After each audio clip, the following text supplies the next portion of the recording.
हम एगो फौजी हैं और मुसीबत में लोगन के मदद कईल हमार धर्म है, लेकिन हम तोसे नफरत करीले काहे कि तू बहुत बड़ा धोखेबाज बाड़ू।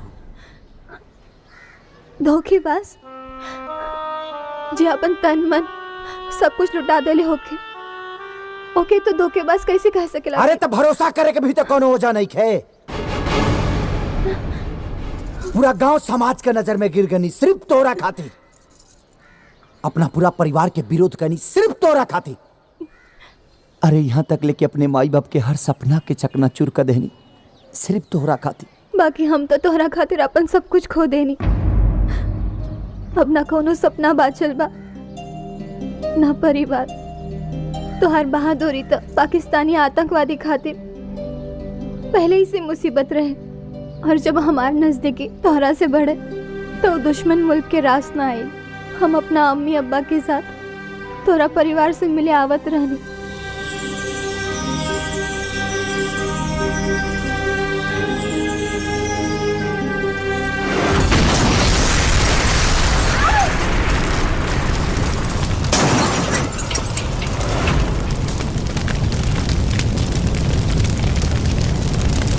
हमरा दिमाग पे वो घटना के इतना सदमा भर रहे कि हमरा के कंट्रोल करे खातिर डॉक्टर के बार बार हमके नींद के इंजेक्शन देवे के पड़े। ठीक भइला के बाद हमरा के अकेला छोड़ल उचित ना रहे, यही से डॉक्टर लोग हमरा के बालिका गृह भेज देले।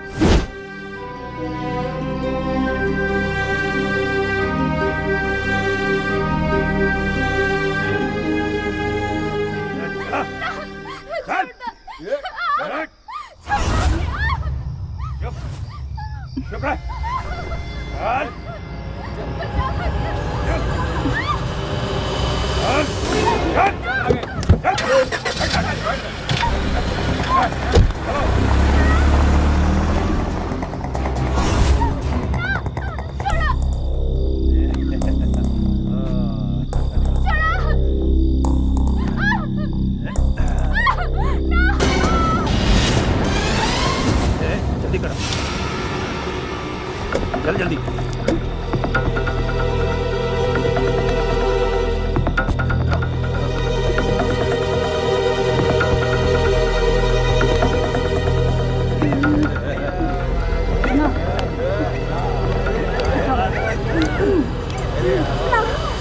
इतना महिला के बाद भी खुदा के रहम ना आए और एगो भेड़िया की नजर हमरा पे पड़ गई।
नेताजी का कहत बानी?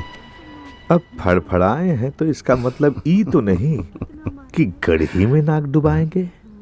अरे महाराज, कीचड़ में कमल है। सब हमारे करता धरता है, बस हमको सेवा का मौका दीजिए। तो ठीक है, आज रात को बिस्तर पर खिला दीजिए कमल। खिला देते हैं, बाकी कीचड़ हटवा के। चलिए।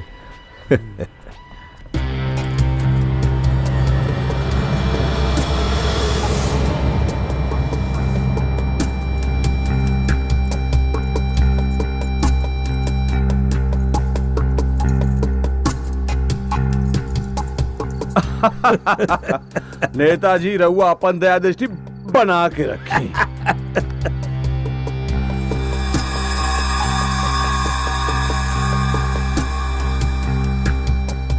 गज्जब गज्जब। ए ठकुरवा, अब तक तो हम तुम्हारे बालिका गृह में बहुत हीरा देखा, लेकिन पहली बार कोई नूर देख रहा हूं। इसको हमरा खातिर रिजर्व कर दो। गज्जब। बहुत हिम्मत करके हम अपन आबरू बचावे खातिर उ नरक से भाग निकल ले। अगर तोरा के अभी हमारी बात झूठ लागता तो तू बेशक हमरा के ओकने के हवाले कर दो। बाकी हम तोरा के धोखा नहीं के दिले वीर।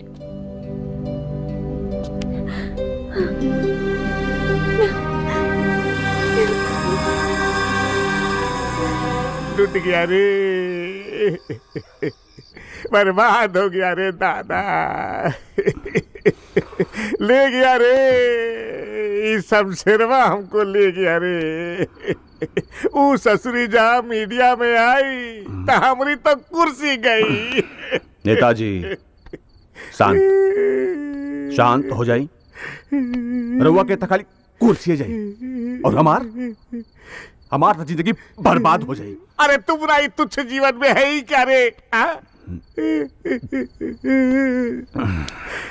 पहले हमको पार्टी लेती आएगी, फिर मीडिया घर आएगी, और फिर बीवी घर से भगाएगी। ले गया रे, इस शमशेरवा हमको ले गया रे। हम लगे तो के सर्वत्वहार मदद से बालिका गृह क्या खोल दिली।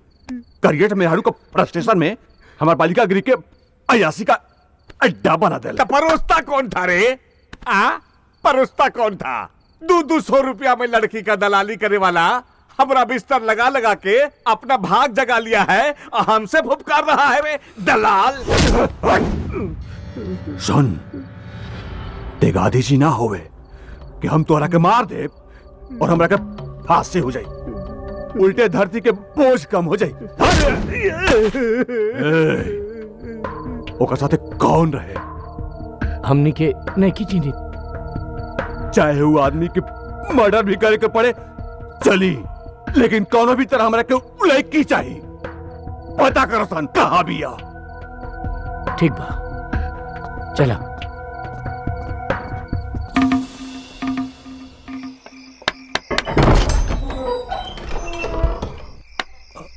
कहाँ रहा अभी तक ले? चला आवा। और रूबिका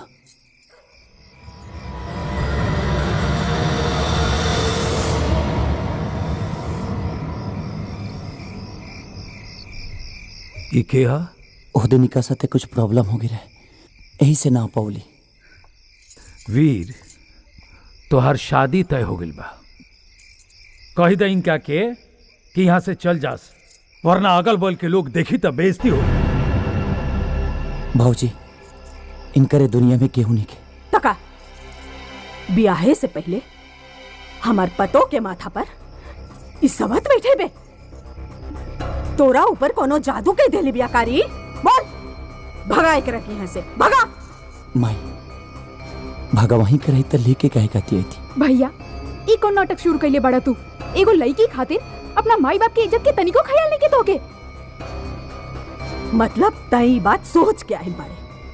जब तक अपन माई बाबूजी के मुंह में कारिक ना पोतबे, चैन से ना बैठबे। हाँ माई, हम पूरा दुनिया की मदद करी ले, तब फिर रूबिका के कैसे छोड़ दे? कौनो कीमत पर ही लड़की ये घर में नहीं खेरा सकत। और कौनो कीमत पर हम रूबिका के नहीं छोड़ सकत।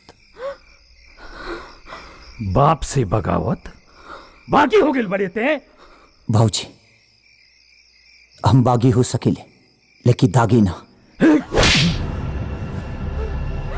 जितना घमंड अपने आप के तोर बाप कहे में रखत रानी, ओकरा से 4 गुना ज्यादा शर्म होता तोरा के अपन बेटा कहे में। निकल जो यहां से, निकल जो यहां से। कही दे एकरा से कि चल जाओ यहां से।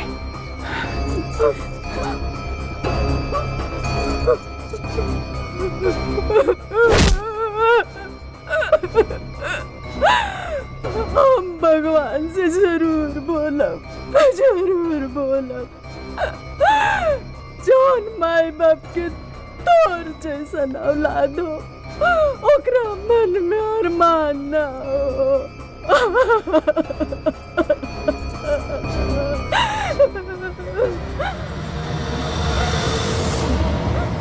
चल जो यहाँ से, चल जो यहाँ से, चल जो, चल जो।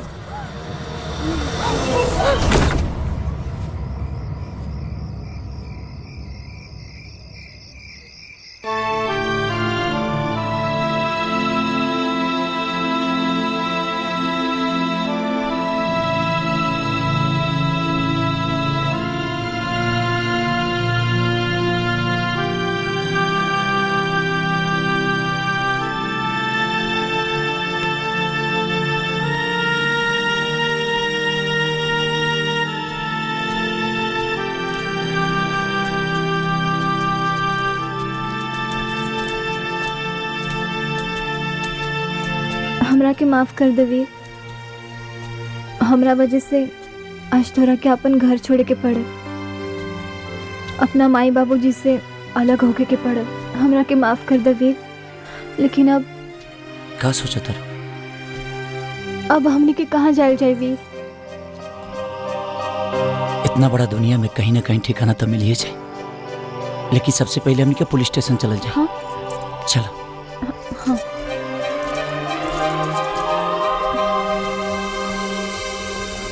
जी कहिए। जय हिंद सर।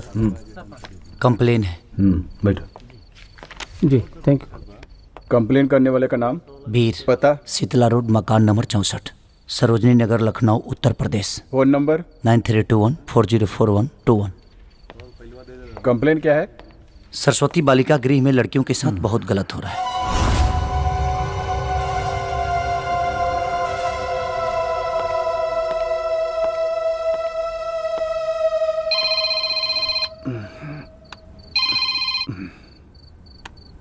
प्रणाम ठाकुर साहब।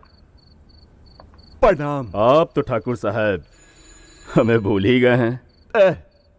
बकवास बंद कर। मतलब का बात कर। तो ठीक है, मतलब की बात सुनिए। एक लड़की आई है सरस्वती बालिका गृह के खिलाफ कंप्लेन लिखाने, और साथ में एक लड़का भी है। ए, सुन। सरस्वती बालिका गृह के खिलाफ कौन रिपोर्ट ना लिखा चाहिए। हाँ।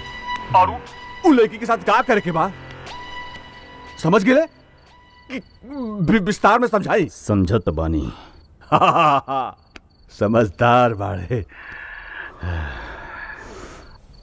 आपको कैसे पता सरस्वती बालिका गृह में लड़कियों के साथ कुछ गलत हो रहा है? इन्होंने बताया। ये चश्मदीद गवाह हैं और बड़ी मुश्किल से वहां से ये अपनी इज्जत बचा के भागी हैं। इज्जत? दूसरों की इज्जत लूटने वाली इज्जत बचा के भागी। अरे महाराज, कॉल कर रही है, कॉल गर्ल। आप भी कहाँ इसके चक्कर में पड़ गए हैं महाराज? दिखने में आप बड़े अच्छे घर के हैं। ज्यादा मूड करे ना तो शादी कर लीजिए। काहे घटिया लड़की के चक्कर में पड़े हैं महाराज?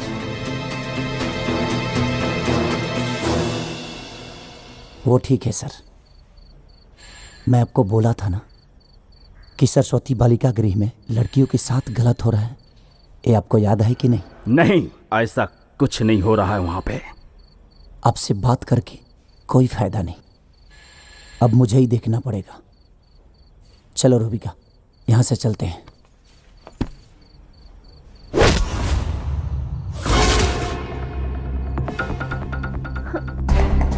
इसे कहां ले जा रहे हैं महाराज? अभी तो आपको फंसाने के चक्कर में इसको रात भर अंदर रखूंगा, FIR लिखूंगा और थोड़ा इससे सेवा कराऊंगा।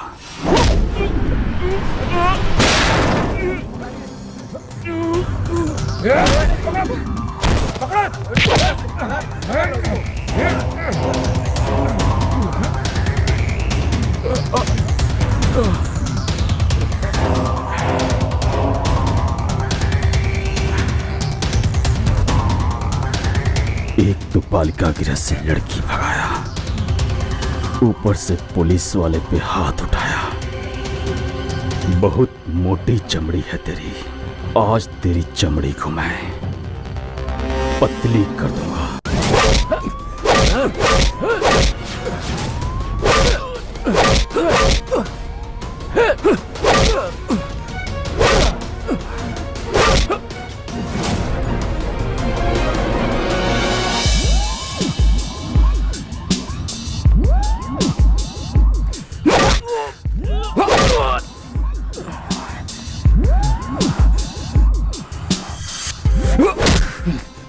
तू इंसान है या पत्थर, तुझ पे मार का कोई असर नहीं हो रहा है। अबे कौन है बे तू?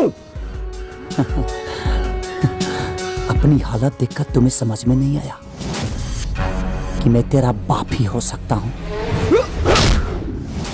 इतना तो समझ गया कि तू किसी नेता का न भाई है और ना ही बेटा और ना ही किसी का साला, क्योंकि नेता लोगों के यहाँ मेरा आना जाना होता है।